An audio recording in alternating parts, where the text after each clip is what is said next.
The White House will implicate certain very powerful members of Congress in their own criminal activity. And so when the White House gets in trouble for it, the Congress has to run cover for the White House.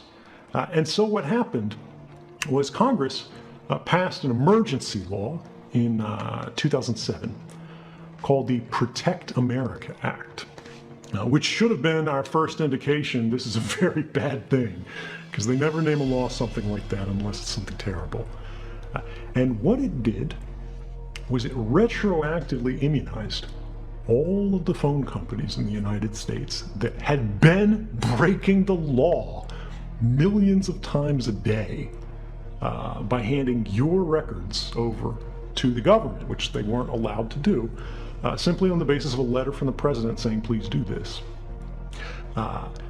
And these companies went, look, now that we've been uncovered, now that we've been shown that we're breaking, or now that these journalists have shown that we've broken the law and violated the rights of Americans on a staggering scale that could bankrupt our companies because we can be sued for this, we will no longer cooperate with you unless you pass a law that says people can't sue us. And so then they go, it's an emergency law, we have to pass this now, we have to keep this program active. Bush is going to end the warrantless wiretapping program and continue it under this new authority where it's going to have some special level of oversight and these kind of things eventually. But for now, we just have to make sure people are safe.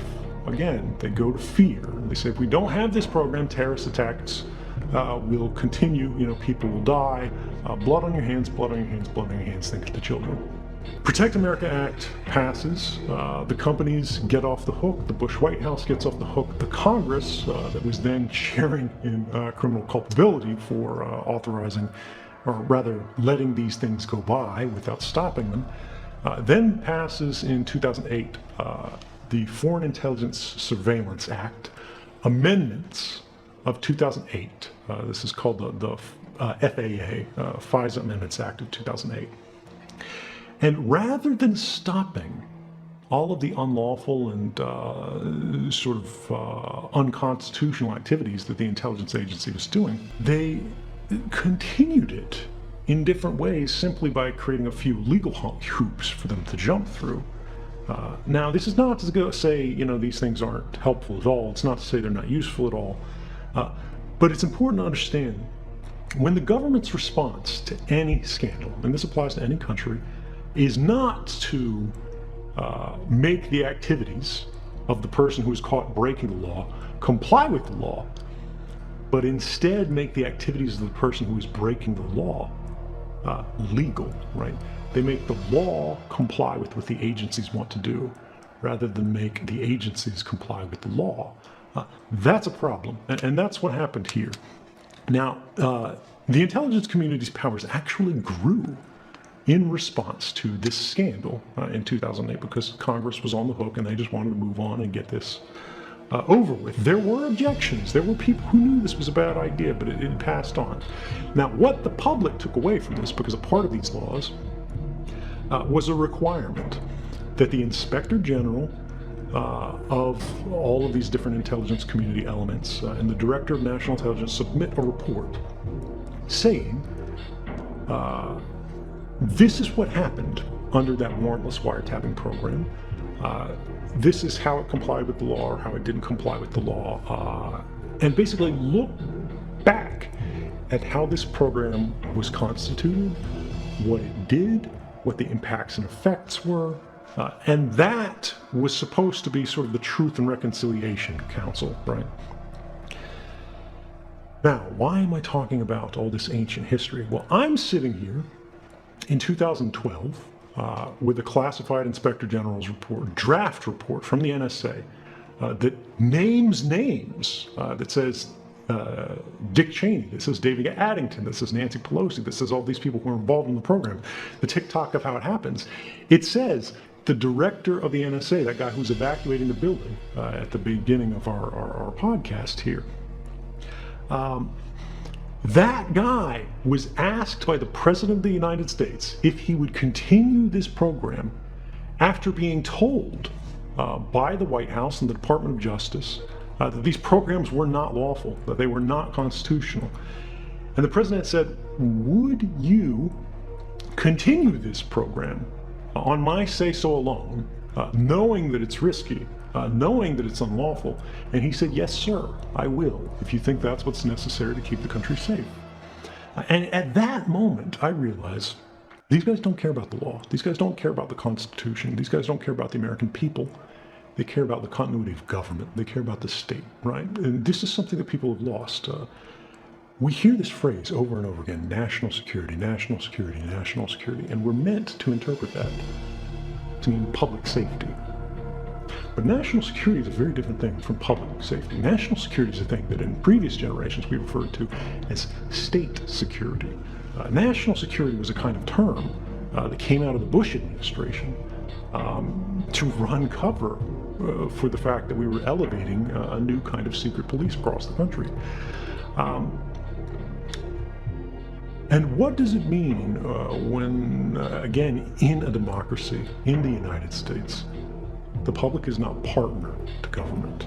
The public does not hold the leash of government anymore, but we are subject to government, right? We are subordinate to government. And we're not even allowed to know that it happened. Now, in the book, I tell the fact that I had access to the unclassified version of this report back in Japan. And what's interesting is the unclassified version of a report, and we've all seen this today with things like the Mueller report and all of the intelligence reporting that's happened over the last several years. When the government provides a classified report to the public, it's normally the same document. The unclassified version, the classified version of the same thing, just the unclassified version has things blacked out or redacted, that they say, oh, you're not allowed to know this sentence or this paragraph or this page or whatever. The document that the public had been given about the warrantless wiretapping